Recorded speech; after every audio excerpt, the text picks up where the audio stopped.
those champions. But I don't know. We'll take a look at our teams right here, and they're definitely both powerhouses here. We'll see who's going to get to face off against TSM. CLG once again 1-0. And I don't know, I'm kind of curious, whether or not CLG can push it into that portion of the game. It takes a little bit for the Poke team to ramp up. You need to get through that early game. Caitlyn definitely very strong in the early game, but once you get the damage on Kog'Maw and on Nidalee, once you have the mana, I expect that, we'll see Hotshot picking up an early rod, which is, very common, what he likes to do top, so that, Kog'Maw can keep that blue buff, because Kog needs to constantly be spamming in those fights. All right.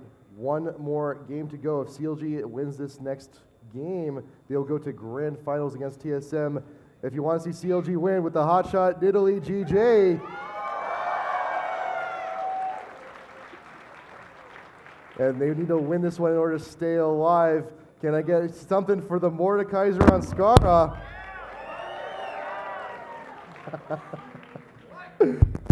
We got a little bit of a point defense coming in from both teams, trying to prevent potential invades. QPie actually recalling in that bot bush right there, but double lift and Hotshot, bot lane.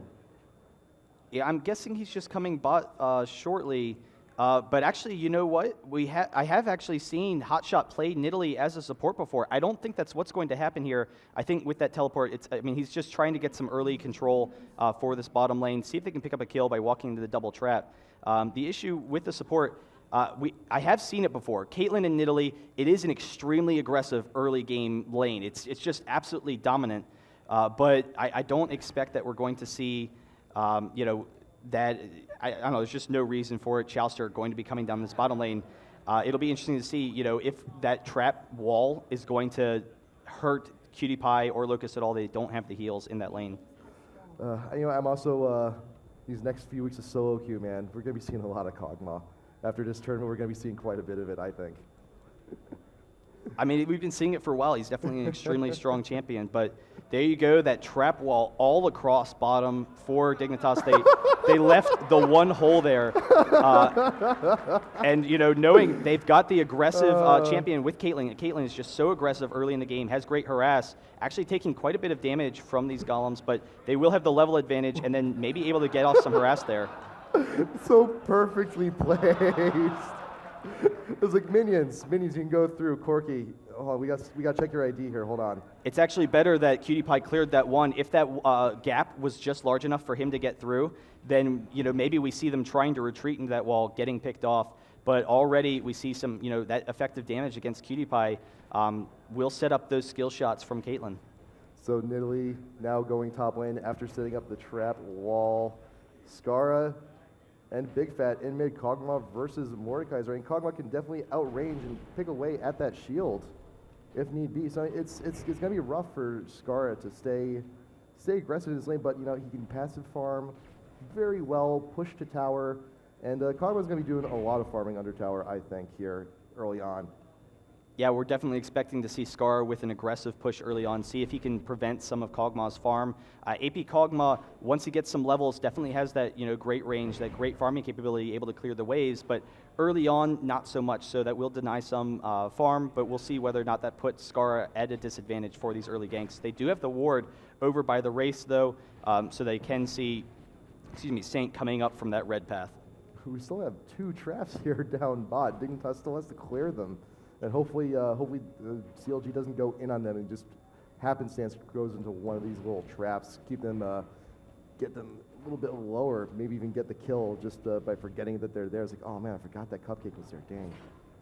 And we actually see Voyboy pushing up extremely aggressively early, going back for an early ward a little bit earlier than we usually see. Definitely doesn't want to get to an early disadvantage, knowing that he's going to be pushing against Nidalee.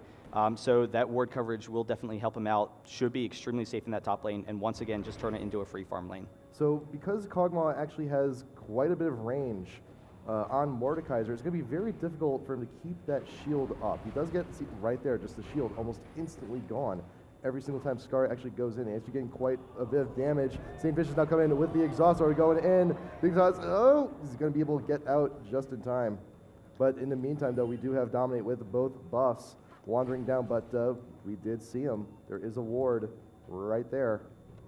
Yeah, but the flash is down for Skara, so he's really going to be vulnerable for a while now. It'll be key for St. Vicious to continue ganking that lane, see if he can pressure him, but I will dominate coming in behind. They will see him with the ward, but he's going to have enough closing speed that he can come up. Nunu chasing down Double F here, gets off the ice ball just in time. There's the whirlwind. I'm a cutie pie chasing him down. The flash going off for Double F. There's an exhaust from I will dominate. They're chasing him down. They should be have enough damage here. There's the ignite, able to pick up the kill. The first blood going to cutie pie. That ward, I mean, they saw him coming, but you know what? By the time he was there, it was just a little bit too late. I mean, good job on Chaucer being a nice little human shield to absorb that cleaver, but in the end, there's just a little bit too much for CLG to deal with. And just so you guys know, I'm always kind of curious, you know, the AP cog, how Big Fat kind of plays him. Getting, you know, one level in each, maxing that slow, definitely going to have that range against Skara, be able to effectively harass him in that lane. You know, once he has the ultimate, once he has the spam ability with the blue, that's definitely going to be a threat. But Skara should be able to keep up the shield once he has the Hex Tech, can be a free farm lane. And Voyboy actually just being extremely aggressive on Hotshot here once again, but primarily just going to farm. So now remember that once again, both of these teams have mana-less junglers. So those blue buffs are actually going to be passed quite frequently to other members of their team. We may see blue on. We're probably going to see blue on Scar just to get the extra cooldowns. Blue on Cog is going to be ridiculously dangerous. He's going to have all that mana. He can spam that ult when he gets it. He should be. He's halfway to 6 already, so he should have it very soon. Skara almost 6, so he will have the capability of getting a nice little ghost if he gets that kill he needs. Yeah, and I'm kind of curious whether or not we'll see Dignitas invade for this blue. It will be up about 9 minutes for CLG's blue, so that'll be around the time that we'll see it. But with how aggressive Lee Sin is early, with Mordekaiser, if you're going to have to walk into the bush and Mordekaiser's just sitting there ready to face you, they could definitely set up at CLG's blue, take it, not allow Kog'Maw to get that, because he really needs that spam ability to continue farming. Scar taking quite a bit of damage now. Now that Kog'Maw is 6, he needs to go ahead and poke away whenever he needs to, but will he have enough for a revolver? I think he might be. How much gold does he need? He's a little short right now. He's a little short. But we do see a tier building onto Kog'Maw, so you know, going to be able to have that large mana pool. Scar Always a getting common chunked item. out big time. It's way too close, but we got the ghost trigger on Big Fat. Will Scar be able to get away from this one? I'm not sure if he will. One more. Can he get it? Yes. And then in top lane, we actually have Dominate coming into Hotshot. There's the Q from Voyboy. They're going to tower dive this. So we have Voyboy actually kick a little bit too early, but he's still chasing, going to try and get a Q. He's running through the creeps now. Hotshot is going to be able to get out of there. A little bit of a premature kick from Voyboy. Actually, I hope he doesn't die to that tower. No. that would have been a little bit unfortunate if he just tried to walk back to lane, dies from the tower. That would have been bad. Yeah, just one more attack for Voyboy almost would have done it. We actually have Hotshot teleporting back in, so the teleport will be down. It is about a 5-minute cooldown if Dignitas is trying to go for an early dragon. That's what they want. And actually, Hotshot definitely going to get caught out here. We have Dominate trying to get the cleaves. Hotshot trying to get out of there, taking a lot of damage, going to turn back into Dominate for a second. But Voyboy should be able to actually sit in this lane and sustain a little bit if he wants to. But actually, in the jungle, we see St. Vicious stealing that red, and then Skara trying to come up and get him out of there, but not able to stop the red steal.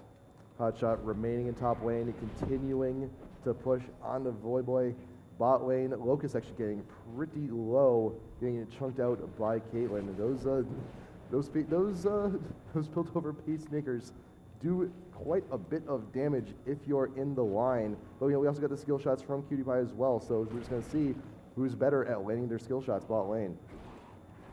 Scar now actually wandering to put down a ward in this Tri-Road area. St. Vicious actually still around, still under half health. Could have been a very bad situation, but we have the ward, so we actually have vision on Big Fat. Going to get a quick hit on him while he's there. A hot shot once again. Dominates. He gets trapped. He's like, you know what, I'm just going to back off. But there you saw it mid. Skara, you know, wanting to be aggressive, going after this race, realized he needed to get out of dodge, just had to get away from Saint. Big Fat, you know, going to have the slows to chase him down, and Skara definitely doesn't have that survivability yet where he can be chased through the jungle, so going to want to be safe there. But I don't know, pretty effective play all around. We do see the snowballs from Locust onto Double Lift. That attack speed slow is going to hurt him some, in this laning phase. I mean, all lanes in terms of creeps are actually pretty even. Like Cutie Pie actually now getting the Valkyrie in, getting a little bit more damage on double lift. He's about half. Has to go walk back to tower just real quick, make sure Chowster's nearby. You can use that shield definitely to shield a bunch of that damage. A little bit extra attack speed as well. Nice little added bonus there. And Skara still, again, continuing the push, but still the creeps. All these creeps. Both teams very even, very well skilled, and Void Boy, once again, Hotshot just staying in Cougar form, just in case. Yeah, and Kog'Maw, fairly effective farm so far, has that blue buff, can start taking the Wraiths himself. We actually see Skara coming up here, knowing that Kog'Maw has recalled, knows he can be a little bit more safe there, but going to back off, doesn't want to get caught out of position. So, just going to continue farming that mid lane, maybe stealing his own Wraiths. So we see a bunch of Dorans here on Cutie Pie, and Caitlyn actually doing the same, but now we see Dignitas actually wandering over to Dragon. CV did go down ward in the pit. 4 members of Dignitas here, but Void Boy playing Lee Sin, he does not have teleport, but we do have teleport on Hotshot, but it is down. So we may see a 4v4 on Dragon pretty soon. Yeah, it will be down until about 13 minutes, so Dignitas definitely knows that's kind of their cutoff point. So they will see whether or not they go for it there. But once again, the range on Big Fat LP, able to harass down Skara with that Hextech, he should be fine. But St. Vicious coming up in this mid lane, probably won't be able to engage, trying to kind of chase him off there a little bit. The Void Boy actually getting chunked out a little bit. Probably 1-2 base spears. Nope, won't be able to get that one. But he's thinking about backing. He may very well, or he can also use the recall just to try and see if you can't bait out a skill shot and then evade at the last second. Still trying to get in, but Void Boy actually taking quite a bit, trying to sustain, trying to get a little bit of health back with the shield and get some extra life steal on that, but he's a little bit too far out.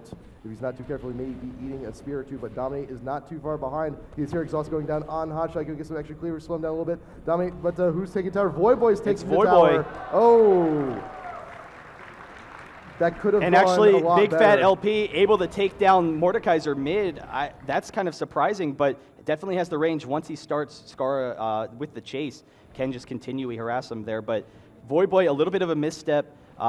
Dominate definitely needed to be the one taking the tower. He stepped a bit too far forward, so Nidalee was able to pick up the kill there. So we got the kill on Skara in mid. Big Fat gonna be going back buying himself something nice. But bot lane, we have St. Vicious here. Just do we want to push the lane? Maybe we can get some extra damage here on this tower. We got 3 members CLG. We actually see St. Vicious wandering. Can we be taking Dragon right now? I think we are. We got the pings going down. CLG is looking to take this, but Dignitas, they have an idea. They know. They saw them leave lane, but they're going to go ahead, play it safe, and come back. Yeah, and we are up to that 13-minute mark almost, so Hotshot's teleport will be up shortly. So they can have that extra map control while Hotshot can just push up this top lane, be very aggressive with that split push, which is definitely in CLG's playstyle. So, yep, teleport is now back up, so Hotshot that much more mobile at the moment. Pings going down from Dignitas onto CLG's top tower. And we see no one here in bot lane for CLG, so Dignitas going to use that to their advantage. St. Vicious now wandering around bot lane. And Skara, let's see what we got on the items so far. We got the Loda, so he's going to be able to sustain better. He's going to go ahead, any skill he has, he's going to gain quite a bit of health back, plus the shield. Going to be quite tanky for himself now. Yeah, but at the same time, the issue with Mordekaiser is that he's, he's very easy to kite in fights. We do have a very good kite team from CLG that's generally, associated with the poke comp, with the slow from Kog'Maw, with the whirlwinds and, the ultimate from Janna. So it'll be very difficult for Mordekaiser to get up in their face. So I'm a little bit surprised that Dignitas didn't go for that dragon when they had, maybe a little bit of an opportunity. But I think the concern is that when they're all kind of